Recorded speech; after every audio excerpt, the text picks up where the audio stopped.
आपने last time UPI कब use किया था? शायद आज सुबह या अभी 5 मिनट पहले। चांसेस हैं उस ट्रांजैक्शन के पीछे एक्सिस बैंक का हाथ हो सकता है, भले ही आपका अकाउंट वहां ना हो। आज हम इसी बैंक की फाइनेंशियल हेल्थ को डी कोड करने की कोशिश करेंगे। तो एक्सिस बैंक है क्या? ये इंडिया का third largest private sector bank है। साइज का अंदाजा लगाना हो तो इसकी कंसोलिडेटेड बैलेंस शीट सितंबर 2024 तक 15.06 लाख करोड़ रुपीस की थी। ये 1993 में यूटीआई बैंक के नाम से शुरू हुआ था और आज एक कंप्लीट फाइनेंशियल सर्विसेज प्रोवाइडर बन चुका है। इसका स्केल जमीन पर भी दिखता है। देश भर में 5,577 डोमेस्टिक ब्रांचेस हैं और इनके 182 बिजनेस कॉरेस्पॉन्डेंट बैंकिंग आउटलेट्स भी हैं जो 3,062 सेंटर्स में फैले हुए हैं। लेकिन इस बैंक की असली पहचान अब इसके डिजिटल प्रेजेंस से है।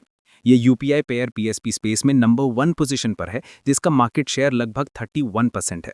मतलब हर 3 में से लगभग एक यूपीआई ट्रांजैक्शन इनके सिस्टम से प्रोसेस हो रहा है। इसके अलावा देश का सबसे बड़ा मर्चेंट एक्वायरिंग बिजनेस भी इन्हीं का है, जिसका मार्केट शेयर 20% के आसपास है। यानी जो कार्ड स्वाइप मशीन्स आप देखते हैं उनमें से एक सिग्निफिकेंट नंबर एक्सिस बैंक का है। बैंक की ओनरशिप पैटर्न में बड़े इंस्टीट्यूशनल इन्वेस्टर्स का पैसा लगा है, एफआईआई से लेकर डोमेस्टिक म्यूचुअल फंड्स तक। प्रोमोटर शेयर होल्डिंग काफी कम है, जैसा कि इंडिया के एस्टैब्लिश्ड प्राइवेट बैंक्स में होता है। रेवेन्यू ज्यादातर शहरी इलाकों से आता है, लेकिन बैंक अब सेमी अर्बन और रूरल एरियाज में तेजी से एक्सपैंड कर रहा है। सिर्फ Q2 FY25 में यानी एक क्वार्टर में 150 नई ब्रांचेस खोली हैं। चलिए अब थोड़ा नंबर्स की बात करते हैं। फाइनेंशियल परफॉर्मेंस कैसा रहा है? फाइनेंशियल ईयर 24 बैंक के लिए एक जबरदस्त साल था। नेट प्रॉफिट सीधा 118% बढ़कर 32,275 करोड़ रुपीस हो गया। रिटर्न ऑन इक्विटी यानी शेयर होल्डर्स के पैसे पर कमाई FY24 में 18% तक चली गई, जो FY25 में थोड़ी मॉडरेट होकर 16% हुई है। रिटर्न ऑन एसेट्स जो बताता है कि बैंक अपने टोटल एसेट्स पर कितना कमा रहा है, FY24 में 2.3% था, जो सेक्टर में काफी बेहतर माना जाता है। लेकिन एक मेट्रिक है जिस पर सबकी नजर है, नेट इंटरेस्ट मार्जिन्स यानी निम्स। सिंपल भाषा में बैंक जो लोन पर इंटरेस्ट कमाता है और जो डिपॉजिट्स पर इंटरेस्ट देता है, उसके बीच का डिफरेंस। ये Q2 FY25 में 3.99% पर थे। हालांकि डिपॉजिट लाने का कंपटीशन इतना बढ़ गया है कि ये मार्जिन्स अब प्रेशर में है। तो बैंक आगे बढ़ने के लिए कर क्या रहा है? इसके पीछे क्लियर स्ट्रैटेजी है। सबसे पहला और सबसे बड़ा ग्रोथ ड्राइवर है इनका डिजिटल लीडरशिप। यूपीआई में 31% मार्केट शेयर और मर्चेंट एक्वायरिंग में 20% शेयर इनको एक सस्टेनेबल कॉम्पिटिटिव एडवांटेज देता है।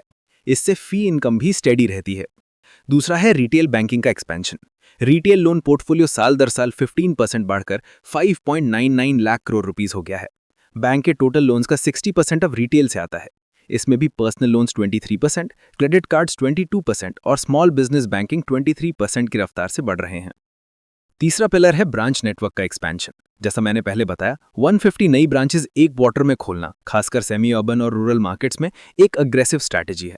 इसके साथ ही उनका burgundy private wealth management network भी 42 लोकेशंस तक पहुंच गया है, जो टीयर 2 शहरों के हाई नेटवर्थ इंडिविजुअल्स को टारगेट कर रहा है। और चौथा है technology infrastructure.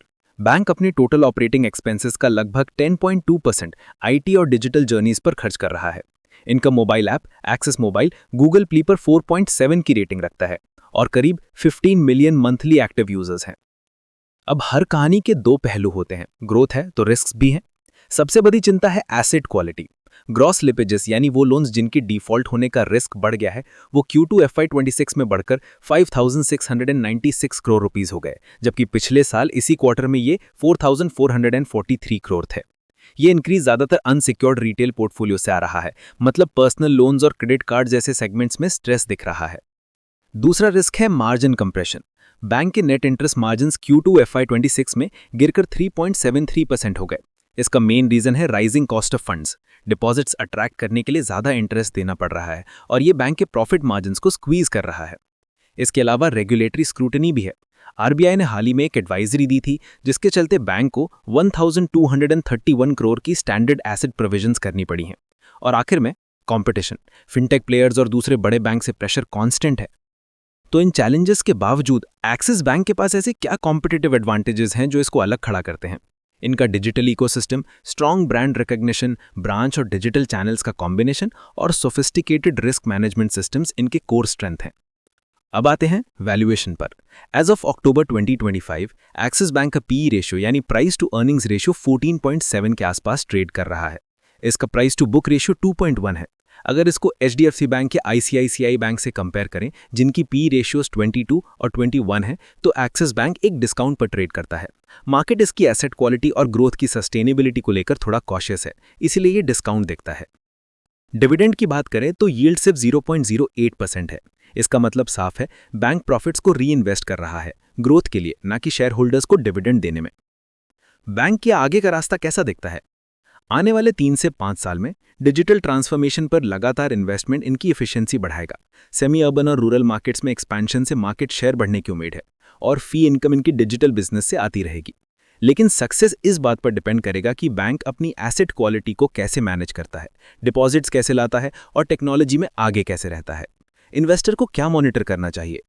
Net interest margins, retail asset quality के ट्रेंड्स, डिजिटल बैंकिंग के मेट्रिक्स और कासा रेशियो जैसे पैरामीटर्स पर नजर रखना जरूरी होगा।